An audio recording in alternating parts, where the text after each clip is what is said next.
సాధారణంగా ఏదైనా కొత్త వ్యాపారం లేదా షోరూం ప్రారంభిస్తే పెద్ద పెద్ద రాజకీయ నాయకులను సెలబ్రిటీలను పిలిచి రిబ్బన్ కట్ చేయిస్తారు.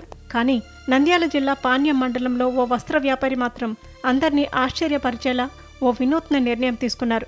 లోకం దృష్టిలో మతిస్థిమితం లేని మహిళగా ముద్రపడిన ఓ అభాగ్యురాలితో తన కొత్త దుకాణాన్ని ప్రారంభించి సరికొత్త వరవడికి శ్రీకారం చుట్టారు. నంద్యాల జిల్లా కందికాయపల్లికి చెందిన సుంకమ్మ అనే మహిళ మతిస్థిమితం లేక పాణ్యం మండల కేంద్రంలో తిరుగుతూ ఉంటుంది. అయితే ఆమె ప్రవర్తన అందరిలా ఉండదు. ఎవరూ చెప్పకపోయినా ప్రతిరోజు బస్టాండు మరియు షాపుల ముందు పడి ఉన్న ప్లాస్టిక్ కవర్లు, గ్లాసులను స్వచ్ఛందంగా ఏరివేస్తూ పరిసరాలను శుభ్రం చేస్తుంది. ఎవరో ఇచ్చే చిల్లర డబ్బులతో కడుపు నింపుకుంటూ సమాజానికి మాత్రం తన వంతుగా స్వచ్ఛతను అందిస్తోంది. సుంకమ్మ పనులను ప్రతిరోజు గమనిస్తున్న ఓ స్థానిక వస్త్ర వ్యాపారి ఆమె నిబద్ధతకు ముగ్ధుడయ్యారు. ప్లాస్టిక్ రహిత సమాజం కోసం ప్రతిఫలం ఆశించకుండా శ్రమిస్తున్న సుంకమ్మే తన షాపు ప్రారంభోత్సవానికి సరైన వ్యక్తి అని భావించారు. అనుకున్నదే తడవుగా ఆ అభాగ్యురాల్ని సాదరంగా ఆహ్వానించి ఆమె చేతుల మీదుగానే తన నూతన వస్త్ర దుకాణాన్ని ప్రారంభోత్సవం చేయించారు.